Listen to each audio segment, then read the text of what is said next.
ಶ್ರೀ ಗುರುಭ್ಯೋ ನಮಃ. ಹರಿ ಓಂ.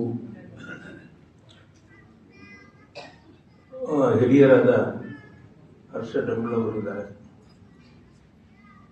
ಡಾಕ್ಟರ್ ಕರ್ತಿಗೆ ಅವರಿದ್ದಾರೆ. ಇದೇ ತಾನೇ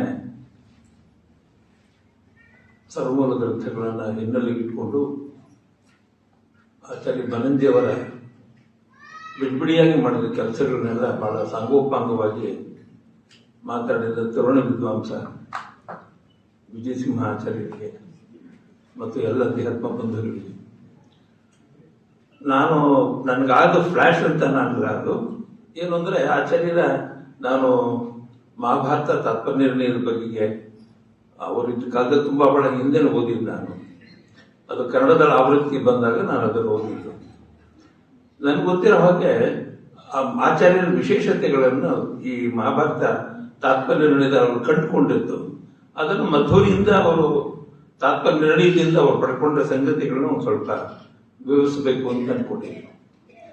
ನಾವು ಓದೋ ಕಾಲಕ್ಕೆ ಅಂದ್ರೆ ನಾನು ಹೇಳ್ತಿರೋದು ಒಂದು 60-70 ವರ್ಷಗಳ ಹಿಂದೆ, ನನಗೀಗ 74, ಒಂದು 50 ವರ್ಷಗಳ ಹಿಂದೆ ಮಹಾಭಾರತವನ್ನ ಅಭ್ಯಾಸ ಮಾಡ್ತಾ ಇದ್ದಿದ್ದು, ಓದ್ತಾ ಇದ್ದಿದ್ದೆಲ್ಲ ನಾವು ಅದರ ಕಥೆಯ ದೃಷ್ಟಿಯಿಂದ, ಕಥನದ ದೃಷ್ಟಿಯಿಂದ ಮಹಾಭಾರತವನ್ನು ನಾವು ಓದ್ತಾ ಇದ್ವು. ಆಗ ಇನ್ನೂ ಮಹಾಭಾರತ ತಾತ್ಪರ್ಯ ನಿರ್ಣಯದ ಕನ್ನಡದ ಆವೃತ್ತಿ ಬಂದಿರಲಿಲ್ಲ.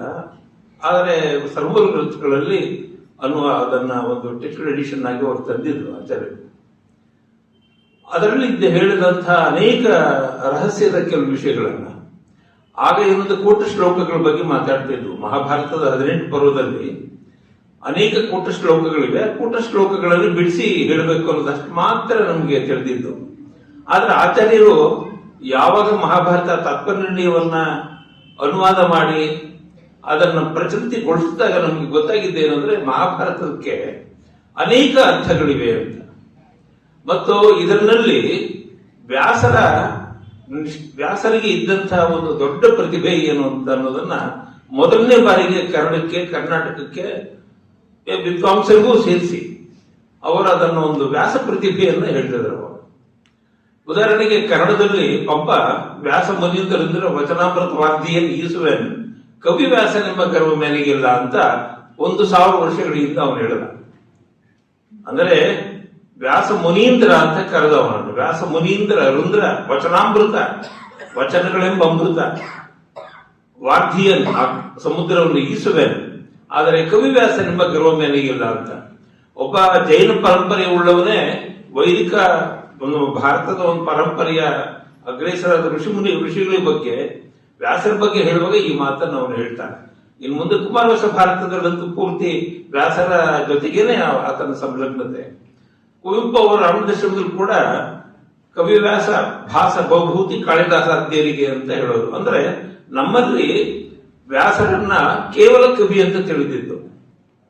ನಮ್ಮ ಕನ್ನಡದ ಪರಂಪರೆಯಲ್ಲಿ ವ್ಯಾಸರ ಬಗ್ಗೆ ಇದ್ದಿದ್ದು ಒಂದು ಚಿತ್ರ ಏನು ಅಂತ ಹೇಳಿದ್ರೆ, ಆತ ಒಬ್ಬ ಕವಿ, ಮಹಾಭಾರತವನ್ನ ಬರೆದ ಕವಿ ಅಂತ ಮಾತ್ರ ಅಷ್ಟೇ ತಿಳಿದಿತ್ತು. ಮತ್ತು ಭಾರತದ ಒಳಗೆ ಅಡಗಿರುವಂತಹ 18 ಪರ್ವಗಳಲ್ಲಿ ಬಂದಿರುವ ಆಖ್ಯಾನಗಳು, ಉಪಾಖ್ಯಾನಗಳು, ಇಡೀ ಕೌರವ ಪಾಂಡವರ ಕಥನವನ್ನು ಗಮನದಲ್ಲಿ ಇಟ್ಕೊಂಡು ಯೋಚನೆ ಮಾಡಿದ್ರು. ಆದ್ರೆ ಆಚಾರ್ಯರು ಯಾವಾಗ ಪ್ರವೇಶ ಮಾಡಿ ಅವರು ಪ್ರವಚನಗಳನ್ನು ಕೊಡೋಕೆ ಶುರು ಮಾಡಿದ್ರು, ಕೊಟ್ಟಾಗ ಮಹಾಭಾರತ ತಾತ್ಪರ್ಯದಲ್ಲಿ ಮಧ್ವರು ಏನು ವಿಶೇಷವಾದಂತ ಸಂಗತಿಗಳನ್ನು ಹೇಳಿದ್ರು, ಅದನ್ನೆಲ್ಲವನ್ನ ಗ್ರಹಿಸಿ ಮೊದಲನೇ ಬಾರಿಗೆ ಹೇಳಿದ್ದೇನು ಅಂದ್ರೆ, ಅವರು ಮಹಾಭಾರತಕ್ಕೆ 3 ಬಗೆಯ ಅರ್ಥಗಳನ್ನು ನಾವು ಹೇಳಬೇಕಾಗುತ್ತೆ ಅಂತ. ಅದನ್ನು ಅವರು ಒಂದು ಐತಿಹಾಸಿಕ ದೃಷ್ಟಿಯಿಂದ, ಮನಃಶಾಸ್ತ್ರೀಯ ದೃಷ್ಟಿಯಿಂದ ಮತ್ತು ಭಗವತ್ಪರವಾದ ದೃಷ್ಟಿಯಿಂದ ಮಹಾಭಾರತವನ್ನು ನೋಡಬೇಕು ಅಂತ ಅನ್ನೋದನ್ನ ನಮ್ಮ ಕಣ್ಣು ತೆರೆಸಿದ್ದು ಬನಂಜಿ ಗುರುಗಳು. ಹಾಗಾಗಿ ಬನಂಜಿಯವರು ಮಹಾಭಾರತಕ್ಕೆ ಕೊಟ್ಟಂತ ಈ ಇದಿದೆಯಲ್ಲ, ಅದನ್ನ ಅವರೇ ಒಂದು ಕಡೆ ಹೇಳ್ತಾರೆ. ಒಂದು ಶ್ಲೋಕವನ್ನು ಗಮನದಲ್ಲಿ ಇಟ್ಕೊಂಡು, ಮನ್ವಾದಿ ಕೇಚಿತ್ ಬರುವತೆ ಅಂದ್ರೆ ಮಾನವೀಯ ಜೀವನ ಮೌಲ್ಯವನ್ನ, ಮನನೀಯವಾದಂತಹ ಜೀವನ ಮೌಲ್ಯವನ್ನ ಮನ್ವಾದಿ ಅನ್ನುವಾಗ ಮನು ಮಹರ್ಷಿಗಳ ಸ್ಮೃತಿ ಗ್ರಂಥ ಬರೆದ ಮನುಗಳನ್ನು ಅನ್ನೋ ಅರ್ಥ ಇದೆ. ಅದೇ ರೀತಿ ಮನ್ವಾದಿ ಕೇಚಿತ್ ಬರುವತೆ, ಮತ್ತೊಂದು ಆಸ್ತಿಕಲಿ ತಥಾಪರೆ, ಆಸ್ತಿಕರಾದ ಪಾಂಡವರ ಇತಿಹಾಸ ಅದರಲ್ಲಿ ಇದೆ ಅಂತ. ಯಾವುದನ್ನು 3 ಅರ್ಥ ಹೇಳಿದ್ರೋ ಆ 3 ಅರ್ಥವನ್ನು ಅವರೇನು ಹೇಳಿದ್ರು ಅಂದ್ರೆ, ಇಡೀ ಮಹಾಭಾರತದಲ್ಲಿ ಜೀವನ ಮೌಲ್ಯಗಳನ್ನು ಕುರಿತು ಹೇಳೋದು. ಇಡೀ ಮಹಾಭಾರತದಲ್ಲಿ ಇತಿಹಾಸ ಇದೆ. ಜೊತೆಗೆ ಇಷ್ಟು ಮಾತ್ರ ಅಲ್ಲ, ತಥಾ ಉಪರಿಚರಾದಿ ಅನ್ಯ, ಉಪರಿ ಅಂದ್ರೆ ಮೇಲೆ ಅಂತ, ಉಪರಿಚರ್ಯಾದಿ ಅನ್ಯ ಎಲ್ಲಕ್ಕೂ ಮೇಲೆ ಭಾರತ ಪರಿಚಕ್ಷತೆ ಐತಿ, ಭಗವಂತನ ಗುಣಗಾನ ಇದೆ ಅಂತ. ಯಾವ್ದನ್ನ ಅವರು 3 ಅಂಶವನ್ನು ಹೇಳಿದ್ರು ಅಂದ್ರೆ ಮಹಾಭಾರತಕ್ಕಿರುವ ಇತಿಹಾಸದ ಅರ್ಥ, ಮನಃಶಾಸ್ತ್ರೀಯವಾದ ಅರ್ಥ ಮತ್ತು ಭಗವತ್ಪರವಾದ ಅರ್ಥ. ಈ ದೃಷ್ಟಿಯಿಂದ ಮಹಾಭಾರತವನ್ನು ಅಭ್ಯಾಸ ಮಾಡಬೇಕು ಅನ್ನೋದನ್ನ ಅವರು ಹೇಳ್ತಾ, ಅದಕ್ಕಾಗಿ ಅವರ ಒಂದು ಮಾತನ್ನ ಮಹಾಭಾರತದಲ್ಲಿ ಅದನ್ನ ಮಧ್ವರೇ ಹೇಳಿದ ಮಾತನ್ನ, ಏವಂ ಅಧ್ಯಾತ್ಮನಿಷ್ಠಂ ಹಿ ಭಾರತಂ ಅಂತ. ಭಾರತವನ್ನ ನಾವು ಅಧ್ಯಾತ್ಮದ ದೃಷ್ಟಿಯಿಂದಲೇ ನೋಡ್ಬೇಕಾದ್ರು. ಅದಕ್ಕಾಗಿ ಇದರ ಹಿನ್ನೆಲೆಯಲ್ಲಿ ಅದನ್ನ ಹೇಳುವಾಗ 3 ಅಂಶಗಳನ್ನ ಆಚಾರ್ಯರು ನಮ್ಗೆ ಹೇಳ್ತಾರೆ. ನಮಗೆ ಹೊರಗಣ್ಣು ಒಂದಿದೆ, ಒಳಗಣ್ಣಿದೆ ಮತ್ತು ತಿಳಿಗಣ್ಣಿದೆ ಅಂತ 3 ಕಣ್ಣುಗಳು ಅಂತ. ನಮಗೆ ನಾವು ಓದುವ ಕಾಲದಲ್ಲಿ, ಅಧ್ಯಯನ ಕೃತಿ ಯೋಚನೆ ಮಾಡೋ ಕಾಲದಲ್ಲಿ ಒಂದು ಬಾಹ್ಯ ಚಕ್ಷು ಮತ್ತು ಅಂತರ್ಚಕ್ಷು ಅನ್ನೋದು ಮಾತ್ರ ಗೊತ್ತಿತ್ತು. ಬಾಹ್ಯ ಚಕ್ಷು ಅಂದ್ರೆ ಈಗ ಯಾವ್ದು ಇಂದ್ರಿಯಗಳಿದೆಯೋ ಈ ಕಣ್ಣಿನ ರೂಪದಿಂದ ನಾವು ಈ ಲೋಕವನ್ನ ನೋಡ್ತೀವಿ. ಇದನ್ನು ಬಾಹ್ಯ ಚಕ್ಷು ಮಾತ್ರ ಗೊತ್ತಿತ್ತು. ಅಂತರ್ಚಕ್ಷು ಅಂತ ಅನ್ನೋದನ್ನ ಸಾಕ್ಷಿ ಪ್ರಜ್ಞೆಯಲ್ಲಿರುವ ಒಂದು ಒಳಗಿನ ಕಣ್ಣು ಅಂತ ಗೊತ್ತಿತ್ತು ನಮಗೆ. ಆದ್ರೆ 3ನೇ ಒಂದು ಕಣ್ಣನ್ನ ತೆರೆದು ತೋರಿಸಿದ್ದು ಆಚಾರ್ಯ ಬದಂಜೆಯವರು. ಆದ್ರೆ ಏನ್ ಹೇಳಿದ್ರೆ ತಿಳಿಗಣ್ಣು ಅಂತ ಹೇಳಿದ್ರು ಅದನ್ನ ಅವರು. ಅಂದ್ರೆ ಈ ಹೊರಗಣ್ಣಲ್ಲಿ ಏನ್ ನಡೀತಿದ್ದು ಮಹಾಭಾರತದಲ್ಲಿ, ಇದು ಪಾಂಡವ ಕೌರವರ ಇತಿಹಾಸ. ಪಾಂಡವ ಕೌರವರ ಇತಿಹಾಸವನ್ನ ಹೊರಗಣ್ಣು ಕಂಡಿದೆ. ಯಾಕಂದ್ರೆ ನಾವೆಲ್ಲ ಕಳೆದ ಒಂದು 1000 ವರ್ಷಗಳ ಕಾಲ, 106 ವರ್ಷಗಳ ಕಾಲ ಅದು ಬ್ರಿಟಿಷ್ನವರು ಮಾಡಿದ ಅನುವಾದಗಳು ಇರ್ಬೋದು, ಕನ್ನಡದಲ್ಲಿ ಬಂದ ಅನುವಾದ ಇರ್ಬೋದು, ಅಥವಾ ಸಂಸ್ಕೃತದಲ್ಲಿ ಇದುವರೆಗೂ ಹೇಳಿದ್ದೇನೆ ಎಂದು ಹೊರ ಇತಿಹಾಸದ ಹೊರಗಣ್ಣಿನ ಮೂಲಕ ನಾವು ಇತಿಹಾಸವನ್ನು ಮಾತ್ರ ನೋಡೋದು ಅಷ್ಟೇ. ಅದು ಪಾಂಡವ ಕೌರವರ ಕಥನವನ್ನ. ಆದರೆ ಒಳಗಣ್ಣಲ್ಲಿ ನೋಡಿದ್ದೇನು ಅಂದ್ರೆ ಮನುಕುಲದ ಮನೋರಂಗದ ಇತಿಹಾಸ ಅಂತ ಹೇಳಿ ಅವರೇ ಹೇಳಿದ್ರು. ಇದು ಮನುಕುಲದ ಒಂದು ಇತಿಹಾಸ ಇದೆ ಅದರೊಳಗಡೆ.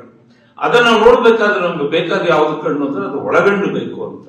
ಒಳಗಣ್ಣನ್ನ ಇಲ್ಲದೇನೆ ನಾವು ಬರೀ ಹೊರಗಣ್ಣಲ್ಲಿ ವಿರಮಿಸಿದ್ರೆ ಬರೀ ಕೇವಲ ಕಥನ ಮಾತ್ರ ಗೊತ್ತಾಗುತ್ತೆ ಅಷ್ಟೇ.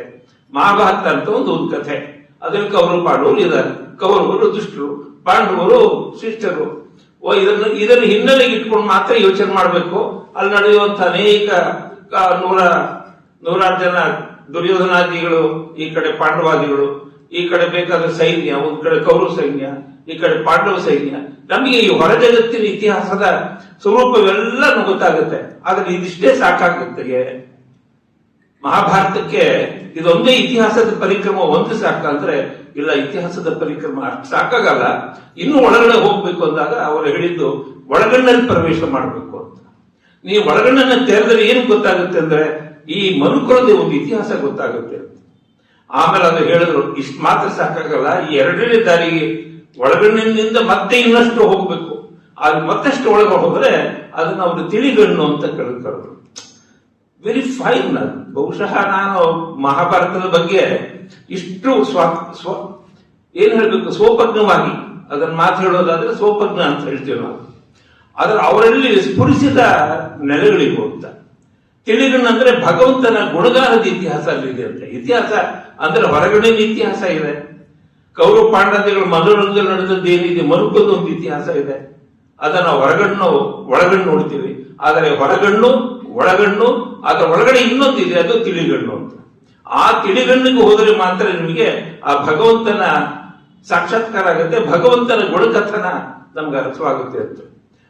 ಇದಿಷ್ಟೆಲ್ಲ ಹೇಳೋದಕ್ಕೆ ಅವರಿಗಿದ್ದ ಸಿಕ್ಕ ಭೂಮಿಕೆ ಆಚಾರ್ಯ ಮಧ್ವರರ ಮಹಾಭಾರತ ತಾತ್ಪರ್ಯ ನಿರ್ಣಯ. ಜೊತೆಗೆ ಎಷ್ಟೋ ವರ್ಷಗಳ ಕಾಲ ಅವರು ನಡೆಸಿದ ಅಧ್ಯಾತ್ಮದ ಒಂದು ಯಾತ್ರೆ, ಅದನ್ನು ತುಂಬಾ ಯೋಚನೆ ಮಾಡಿದ್ದಾರೆ ಆಚಾರ್ಯರು. 10 ಏಕೆಂದರೆ ಹೇಳಿದ್ರೆ ಅವರಿಗೆ ಪುಸ್ತಕ, ಧ್ಯಾನ, ತಾನು ಓದಿದ್ದು, ಅಧ್ಯಾತ್ಮ, ಅವುಗಳಲ್ಲಿ ಇರೋದನ್ನ ಒಟ್ಟು ಸಮಾಹಾರ ಮಾಡಿಕೊಳ್ಳೋ ವಿಧಾನ. ನಾವು ಬಿಡಿ ಬಿಡಿಯಾಗಿ ನೋಡಿ ನೋಡಿ ನೋಡಿ ಏನಾಗಿದೆ ಅಂದ್ರೆ ನಮಗೆ ಖಂಡಾಂತರವೇ ಜಾಸ್ತಿ ಕಾಣಿಸುತ್ತೆ. ಆದರೆ ಆಚಾರ್ಯ ಬನಂಜಿಯವರು ಇಡಿಯಾಗಿ ನೋಡಿದ್ದರಿಂದ ಅವರಿಗೆ ಹೊರಗಣ್ಣು ತಿಳಿಯಿತು. ಹೊರಗಣ್ಣು ಸಾಕಾಗ್ಲಿಲ್ಲ, ಒಳಗಣ್ಣಿಗೆ ಬಂದ್ರು. ಒಳಗಣ್ಣು ಸಾಕಾಗ್ಲಿಲ್ಲ, ಅದರ ಒಳಗಡೆ ಇನ್ನೊಂದು ಬಂದು ಅವರು ತಿಳಿಗಣ್ಣಿಗೆ ಬಂದೆಲೆ ನಿಂತು. ಬನಂಜಿಯವರು ಕೊನೆವರೆಗೂ ಆ ತಿಳಿಗಣ್ಣಿನ ಮೂಲಕವೇ ನೋಡಿದ್ರು. ಆ ನೋಡಿದ್ದರಿಂದ ಸಮಸ್ತರನ್ನ ಅಪ್ಕೊಳ್ಳೋಕೆ ಸಾಧ್ಯ ಆಯಿತು. ಶಾಸ್ತ್ರಗಳನ್ನ ಒಟ್ಟು ಸಮನ್ವಯ ಮಾಡಿ ನೋಡ್ಕೊಳ್ಳೋದಕ್ಕೆ ಸಾಧ್ಯ ಆಗಿದ್ದು ಈ ದೃಷ್ಟಿಯಿಂದ. ಹಾಗಾಗಿ ಅವರು ಪಾತ್ರಗಳ ಬಗ್ಗೆ ಹೇಳುವಾಗ 7 ಪಾತ್ರಗಳಲ್ಲಿ ಇರೋದು, ಆ ಧರ್ಮ, ಭೀಮ, ಅರ್ಜುನ, ನಕುಲ, ಸಹದೇವ, ದ್ರೌಪದಿ, ಕೃಷ್ಣ, ಇವರಿಗೆ ಒಬ್ಬೊಬ್ಬರಿಗೆ ಒಂದೊಂದು ಮೌಲ್ಯಗಳು ಏನೇನು ಅನ್ನೋದನ್ನ ಅವ್ರು ತಿಳಿಸಿಕೊಟ್ಟು ಅದನ್ನು ಹೇಳ್ಕೊಡಕ್ ಸಾಧ್ಯ ಆಗಿದ್ದು ಆಚಾರ್ಯ ಬನಂಜಿಯವರು ಸಾಧ್ಯ. ಹಾಗಾಗಿ ಒಂದರ್ಥದಲ್ಲಿ ವ್ಯಾಸರನ್ನ ಬರೀ ವೇದ ವ್ಯಾಸ ಅಂತ ಮಾತ್ರ ಕರಿತೀವಿ, ಮುನಿ ವ್ಯಾಸ ಅಂತ ಕರಿತೀವಿ. ಆದರೆ ನಿಜವಾದ ಅರ್ಥದ ಹೇಳಿದ್ರೆ ಭಾರತದ ಮೊಟ್ಟ ಮೊದಲ ರಾಷ್ಟ್ರಕವಿ ವ್ಯಾಸರ ಅಂತ ಹೇಳಿದ್ರೆ ಅದೇನು ತಪ್ಪಾಗಲ್ಲ. ಯಾಕೆಂದ್ರೆ ರಾಷ್ಟ್ರಕವಿ ಅನ್ನೋ ಮಾತನ್ನ, ರಾಷ್ಟ್ರ ಅನ್ನೋದನ್ನ, ಭಾರತವನ್ನ ರಾಷ್ಟ್ರ ಅಂತ ತಿಳ್ಕೊಂಡ್ರೆ ಅದು ರಾಷ್ಟ್ರಕವಿ. ಹಾಗಾಗಿ ವೇದವ್ಯಾಸರ ಪ್ರತಿಭೆ ಇದೆಯಲ್ಲ, ಆ ಪ್ರತಿಭೆಯ ಒಳಗಡೆ ಪ್ರವೇಶ ಮಾಡಿ ಆಚಾರ್ಯರು ಮಧ್ವರ ಮೂಲಕ ಪ್ರವೇಶ ಮಾಡಿದ್ರು. ಈ ಒಬ್ಬೊಬ್ಬರಿಗೆ ಒಂದೊಂದು ರೀತಿ ಪ್ರವೇಶಕ್ಕೆ ಅವಕಾಶ ಇರುತ್ತೆ. ಒಂದು ಎಕ್ಸಿಸ್ಟ್ ಪಾಯಿಂಟ್ ಅನ್ನೋದು ಒಂದು ಇರುತ್ತೆ, ಎಲ್ಲೋ ಒಂದ್ ಕಡೆ ತೆರೆದು ಅದನ್ನ ಒಳಗಡೆ ಹೋದ್ರೆ ನಿಮ್ಗೆ ಗೊತ್ತಾಗುತ್ತೆ. ಹೋಗಬಾರದ ಕಡೆ ಓಡಾಡಿದ್ರೆ ನಿಮ್ಗೆ ಏನು ಸಿಗಲ್ಲ. ಆದ್ರೆ ಎಲ್ಲಿ ಹೋಗ್ಬೇಕಾದ್ರೆ ಹೋದ್ರೆ ಮಾತ್ರ ಸಿಗೋಕ್ ಸಾಧ್ಯ ಆಗಿತ್ತು.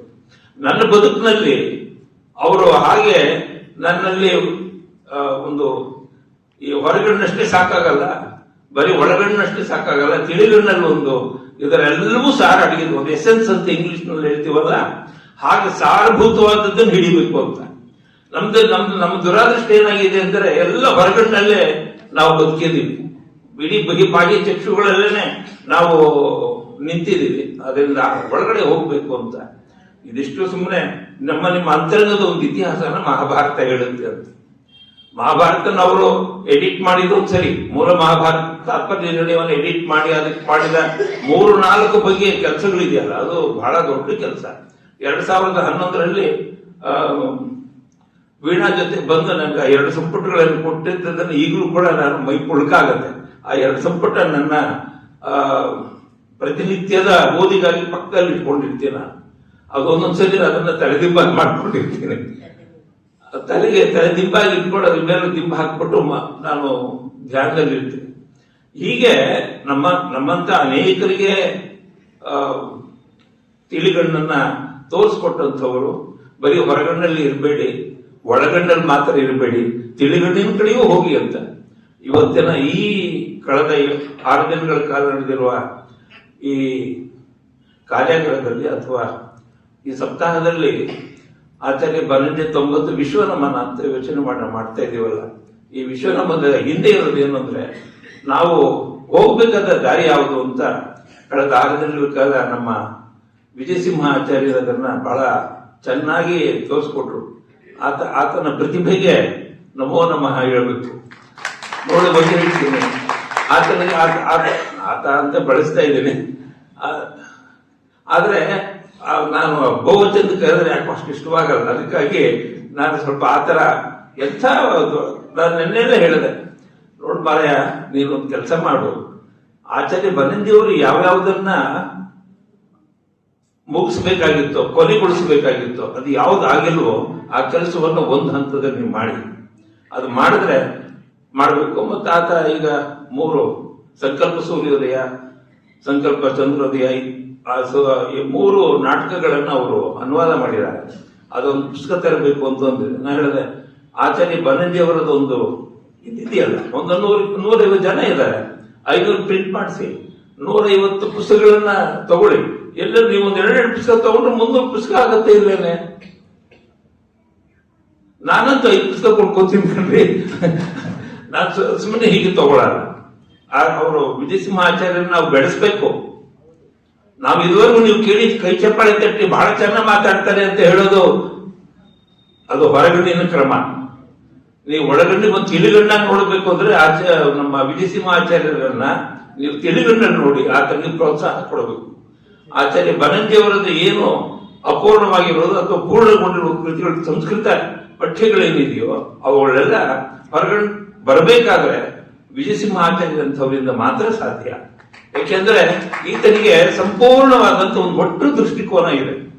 ಒಂದು ಅಷ್ಟು ದೃಷ್ಟಿಕೋನ ಇರುವಂತವ್ರನ್ನ ನನ್ನ ಜೀವನದಲ್ಲಿ ಕಳೆದ ಒಂದು 6-7 ದಿವಸದಲ್ಲಿ ಈತನ ಬೆಳಗಿನ ಜಾವನ ನನ್ನ ನೆನಪಾಗ್ತದೆ, ಮಧ್ಯರಾತ್ರಿ ಮಲ್ಕೊಳ್ಳುವಾಗ ನೆನಪಾಗ್ತಾನ ಅಂತ. ಆಮೇಲೆ ಈತನಿಗೆ ಏನ್ ಮಾಡ್ಬೋದು, ಏನೇನ್ ಮಾಡಿಸ್ಬೋದು.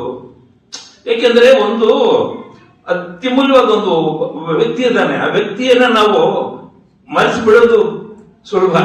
ಆತನನ್ನ ಕೇಂದ್ರ ಭೂಮಿಗೆ ತಂದು ಆತನಿಂದ ಏನ್ ಆಗ್ಬೇಕು ಅದನ್ನ ಮಾಡಬೇಕಾದದ್ದು ಕೂಡ ನಮ್ಮ ಕರ್ತವ್ಯದ ಭಾಗ. ನಮ್ಮ ಸಾರಸ್ವತ ಕರ್ತವ್ಯದ ಭಾಗದಲ್ಲಿ ಇದು ಇದೆ. ಹಾಗಾಗಿ ನಾನು ವಿಜಯಸಿಂಹಾಚಾರ್ಯರಿಗೆ ನಾನು ಹೇಳಿದೆ, ಆಚಾರ್ಯ ಬನಂಜಿ ಅವ್ರದ್ದು ಏನೇನಿದೆಯೋ ಅದನ್ನೆಲ್ಲ ಇಟ್ಕೊಂಡು ನೀವು ಮುಂದುವರಿಸಿ ಅದನ್ನ.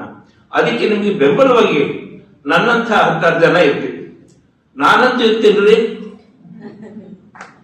ನಿಮ್ಮಲ್ಲಿ ಯಾರಿದ್ದೀರೋ ಅವರೆಲ್ಲ ನೀವು ದಯಮಾಡಿ ಆತನಿಗೆ ಆಶೀರ್ವಾದ ಮಾಡಬೇಕು. ಭೌತಿಕವಾಗಿ ಮಾತ್ರ ಅಲ್ಲ, ಎಲ್ಲಾ ರೀತಿಯಿಂದಲೂ ಆತನಿಗೆ. ಯಾಕೆಂದ್ರೆ ಇಂಥ ವ್ಯಕ್ತಿ ಸಿಗೋದು ಬಹಳ ಅಪರೂಪ. ನಾನು 6-7 ದಿನಗಳಲ್ಲಿ ಆತನ ಜೊತೆಗೆ ತುಂಬಾ ಮಾತಾಡಿದ್ದೇನೆ, ತುಂಬಾ ವಿಚಾರಗಳನ್ನು ಹೇಳಿದ್ದೇನೆ. ಆತನಿಂದ ಎಷ್ಟೋ ವಿಚಾರಗಳನ್ನು ಕೇಳಿ ಕೇಳಿ ಕೇಳಿ ಮನನ ಮಾಡಿದ್ದೇನೆ. ಒಬ್ಬನೇ ವ್ಯಕ್ತಿಯಲ್ಲಿ ಇಷ್ಟೊಂದು ಯಾವುದೋ ಬನಂಜಿ ಆಚಾರ್ಯರಲ್ಲಿ ಇತ್ತೋ ಅದಷ್ಟು ಸಾರಸ್ವತ ಸಂಪತ್ತು ಆತನ ಹೃದಯದಲ್ಲಿ ಅದು ಅಡಗಿದೆ, ಸೇರ್ಕೊಂಡಿದೆ. ಅದರ ಒಂದು ಮೂರ್ತಿ ರೂಪವಾಗಿ ನಮ್ಮ ಕಡೆ ಎದುರುಗಡೆ ಕಾಣ್ತಾ ಇದ್ದಾರೆ. ಹಾಗಾಗಿ ಆತನಿಗೆ ನೀವು ಎಲ್ಲಾ ರೀತಿಯಿಂದಲೂ ನಿಮ್ಮ ಆತನ ಜೊತೆ ಇರಬೇಕು. ಡಾಕ್ಟರ್ ಬನಂಜಿ ಗೋವಿಂದಾಚಾರ್ಯ ಪ್ರತಿಷ್ಠಾನದಿಂದ ಮಾಡ್ತಿರುವ ಈ ಕೆಲಸದಲ್ಲಿ ಇಂಥವ್ರನ್ನು ನಾವು ಮುಂದಕ್ಕೆ ಇಟ್ಕೊಳ್ಳೋದು ಬಹಳ ಮುಖ್ಯವಾದ. ಅಬ್ಸ್ಟ್ರಾಕ್ಟ್ ಆಗಿ ಮಾತಾಡೋರು 10 ಜನ ಸಿಗ್ತಾರೆ, ಆದ್ರೆ ಅದನ್ನ ನಾವು ಸಾರ ಸಂಕಲ್ಪದಿಂದ ಮಾತಾಡ್ತಕ್ಕಂಥವ್ರು ಬಹಳ ಕಡಿಮೆ. ನಾನು ಯಾಕೆ ಇವತ್ತು ಮಾತಾಡುವಾಗಂದ್ರೆ ಇದನ್ನ ಅವರು ಹೇಳದಿರುವ ಒಂದು ಅಂಶವನ್ನು ನಿಮ್ ಜೊತೆಗೆ ಆಚಾರ್ಯ ಬನಂಜಿಯವರ ಆ ತಿಳಿಗಣ್ಣಿನ ಕ್ರಮ ಏನಿತ್ತು ಅಂತ ಹೇಳಬೇಕಾಗಿತ್ತು. ಒಂದು ಈ ನೆಪದಲ್ಲಿ ನಮ್ಮ ವಿಜಯಸಿಂಹಾಚಾರ್ಯರಿಗೆ ನಾವು ನಿಲ್ಲಿಸಬೇಕಾದ ಅಗತ್ಯ ಇದೆ ಕಣ್ರಿ. ಒಪ್ಕೋತೀರಾ? ಇಂಥದ್ದೊಂದು ಅವಕಾಶ ಕಲ್ಪಿಸಿಕೊಟ್ಟದಕ್ಕಾಗಿ ನಮ್ಮ ದೇವಮಾತೆ ವೀಣಾಗೆ ನನ್ನ ಹೃತ್ಪೂರ್ವಕವಾದಂತ ನಮನಗಳು.